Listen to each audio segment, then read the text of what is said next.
Bonjour Marc, Ben bonjour Antoine. ça va bien? Ben oui toi. Oui, très bien, merci. Donc là, on va effectuer notre jury des pages. Je vais te poser quelques questions sur les auto-analyses des compétences que tu as Je réalisées. suis prêt. Quand tu l'es. Donc, par rapport à la compétence 1, ma question c'est en quoi l'amélioration que tu as notée ta connaissance de la matière a amélioré ton aspect de ta pratique telle que la gestion de classe? Ben écoute, avant de rentrer dans le deuxième stage, j'étais quand même un peu nerveux. Savoir si mes connaissances étaient suffisantes pour vraiment donner un cours au complet à des élèves de secondaire. Euh, mais finalement, je trouve que ça s'est vraiment bien passé. Je me suis surpris moi-même.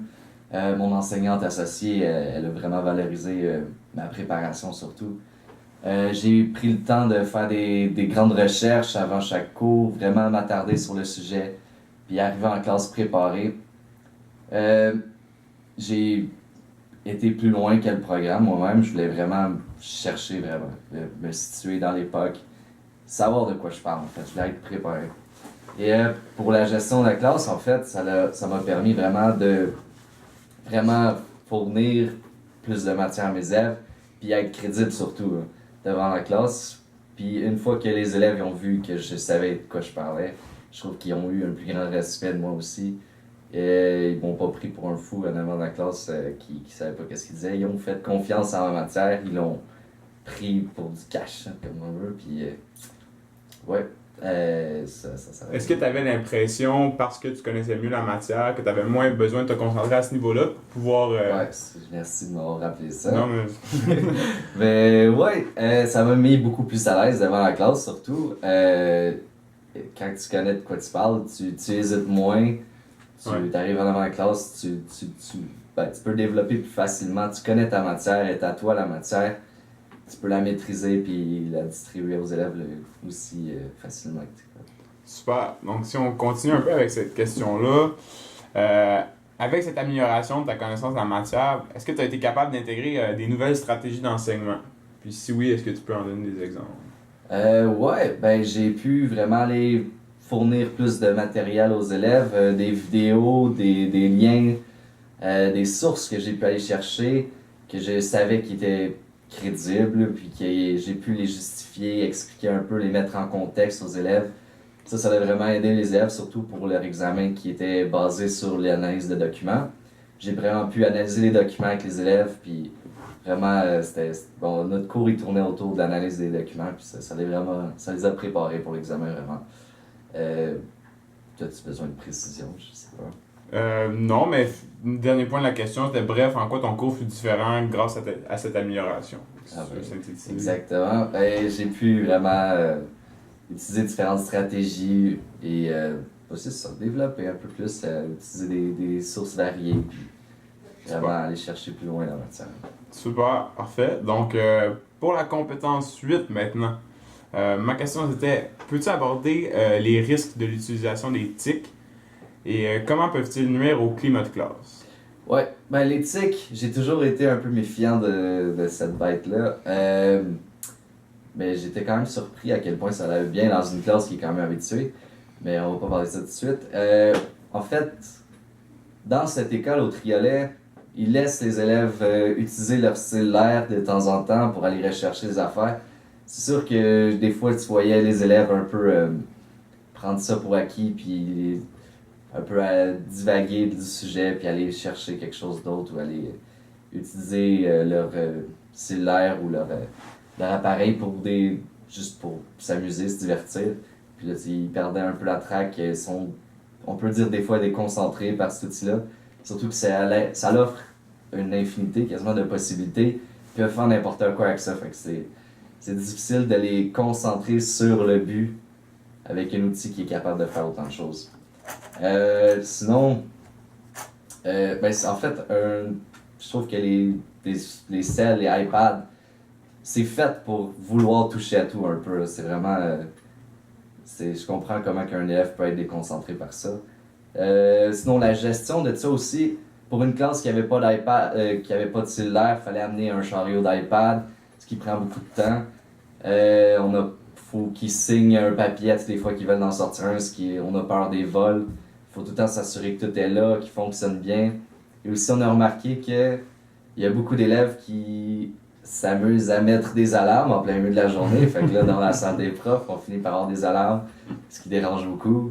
Il faut qu'on ferme chaque alarme sur chaque iPad individuellement, ce qui est vraiment... c'est pas idéal. Puis finalement, comment as-tu ajusté ta pratique en fonction de ces risques?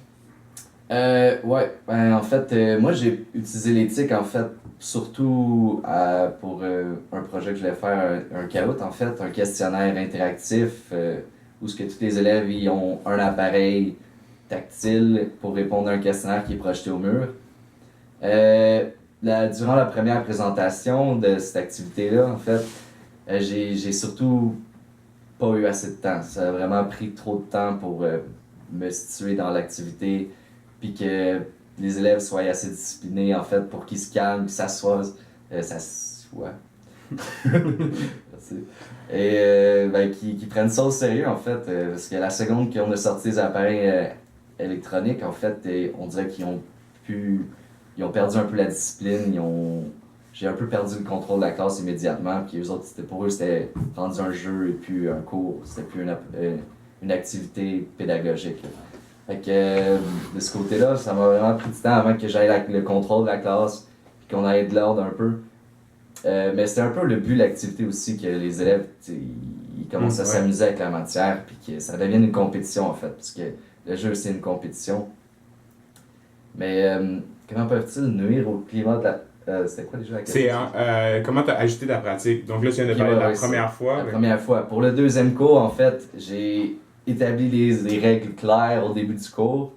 Les noms que les élèves devaient s'entrer pour s'identifier pour le jeu. J'ai demandé que ce soit leur vrai nom, à eux, et non pas des surnoms qui se donnent entre eux, qui ont un peu nuit à la classe, parce que fallait que je demande qu'ils changent de nom à tous ceux-là qui écrivaient quelque chose d'inapproprié. Sinon, j'ai commencé un peu plus tôt dans le cours, étant donné que je savais que ça prend une plus grosse durée. J'ai demandé aux élèves qui avaient leur cell d'utiliser leur cell à eux, leur iPhone, pour qu'ils n'aillent pas à aller chercher un pad puis perdre du temps là-dessus. J'ai attendu d'avoir le calme avant d'expliquer les règles. Puis je leur ai montré que c'était vraiment une activité amusante. J'ai dit là, si on veut la faire au complet, il faut que j'aille le calme puis un peu de contrôle sur la classe. Ils ont compris éventuellement, puis ça s'est calmé, ça a bien été. J'ai pris le temps de expliquer toutes les questions, de revenir sur la matière après qu'il ait répondu à chaque question. Puis j'ai essayé de devenir un peu plus comme un animateur de jeu, on dirait. Je lisais les questions avec une voix comme un game show à la télévision un peu, puis je trouve qu'ils ont vraiment embarqué, puis ça a bien été. C'est pas mal ça. Fait que si on résume, c'est vraiment dans ta préparation à diriger l'activité. Ouais, okay. J'ai aussi modifié quelques questions pour que les élèves y aient plus de facilité à comprendre les questions. Super. Pour la prochaine présentation. Super, merci beaucoup. Et pour la dernière compétence, la compétence 3, tu parlais beaucoup de l'importance de la coopération en classe. Donc, dans un premier temps, peux-tu nous définir ce que ça veut dire pour toi? En quoi c'est important pour toi? Ben, on parle souvent de socio-constructivisme en classe, si je l'ai plagué. C'est, en fait, les élèves, ils vont à l'école pour apprendre à être un futur citoyen, en fait. Puis une partie importante d'être un citoyen, c'est vivre avec les autres, interagir, coopérer, en fait, s'entraider, en fait. La coopération, pour moi, c'est vraiment, en classe, c'est vraiment permettre aux élèves de travailler ensemble, de s'aider, de voir les forces de chaque personne, de voir qu'ils sont pas capables de tout faire toutes seules, puis vraiment valoriser les autres, l'aide de l'autre. Puis dans le concret, comment tu peux modifier tes planifications pour encourager la coopération en classe? En fait, pour tous les cours, j'essaie de laisser des places pour l'entraide dans les cours. C'est ça. Je laissais du temps de travailler en équipe, surtout, où les élèves ils pouvaient, entre eux, s'aider à trouver les réponses. Ça l'aide aussi, ça apprend aux élèves, en fait, de travailler de manière optimale à quelqu'un aussi, là, de manière respectueuse. Parce que sans respect dans une équipe, c'est pas du travail d'équipe, c'est pas optimal, ça va pas bien. C'est pas mal ça. surtout les travaux d'équipe. Pour le caout, j'ai fait le caout, je les ai forcés à se mettre en équipe. Ce qui a, surprenant, ça a super bien été. Comme ça, on voyait vraiment les élèves travailler ensemble pour répondre aux questions, surtout qu'il y avait un chronomètre. Fait que là, tu voyais, ils interagissaient super vite. Fait comme, non, je suis pas mal sûr que c'est ça. Mais comment, je suis pas mal plus sûr que c'est ça. Mais tu voyais débattre dans l'équipe super rapidement avant qu'ils prennent une décision commune pour peser le bouton pour répondre à la question comme il fallait. Et en tout cas, ça m'a vraiment impressionné à quel point ils ont travaillé ensemble comme ça. Puis je trouve que c'était une bonne expérience. Puis pour ce qui est de la création des équipes, comment tu t'y prenais dans les. Qu'est-ce que tu valorisais le plus en termes de création d'équipe? En fait, j'ai pas vraiment choisi les équipes moi-même. J'ai laissé les élèves se choisir entre eux. Mais disons que je me dis un peu, ben si je vois qu'une équipe marche vraiment pas bien, c'est sûr, je vais la séparer. Mais je me dis qu'il faut laisser la chance un peu aux élèves de choisir leur équipe, puis de voir eux-mêmes si ça marche ou ça marche pas avec cette personne-là. Parce qu'on voit aussi des élèves qui vont pas nécessairement avec leurs meilleurs amis, puis ils vont avec quelqu'un qui travaille bien. Quelqu'un qui veut la réussite autant qu'eux, puis ils vont aller chercher quelqu'un qui travaille fort s'ils veulent vraiment réussir, là, qui savent qu'ils peuvent travailler avec. Parfait. Autant dans le caout que dans d'autres cas de coopération, est-ce que tu as eu des cas d'isolement? Est-ce que tu as eu des personnes qui avaient de la difficulté à travailler avec d'autres personnes? C'est sûr qu'il y a toujours des élèves qui sont un peu marginalisés par le restant de la classe, qui s'intègrent moins bien. Mais des fois, c'est aussi des élèves qui travaillent pas bien, que personne ne veut travailler avec. Je comprends, mais bon, je comprends comme vous avez montré, j'accorde beaucoup d'importance à la coopération.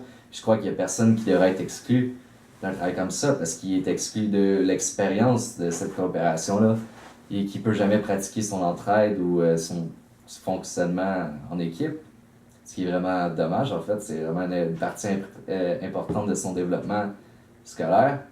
Alors, quand il y avait un élève qui était isolé, en fait, je le pointais vers. Je l'assignais à une équipe. Je l'assignais à une équipe de mon propre cahier. Ok, c'est ça vraiment la méthode. On les force un peu, il faut bien qu'ils brisent la glace nous-mêmes des fois quand ils sont pas capables de le faire tout seuls. Mais tu valorisais vraiment plus l'expérience que même si tu étais moins à l'aise, Écoute, l'aise avec les autres, ça vient avec la pratique aussi. Okay. Là, ah, parfait. Ben, ça fait le tour pour mes questions. Vous avez d'autres questions? Non, pour ma part. C'est bon. Merci beaucoup, Marc.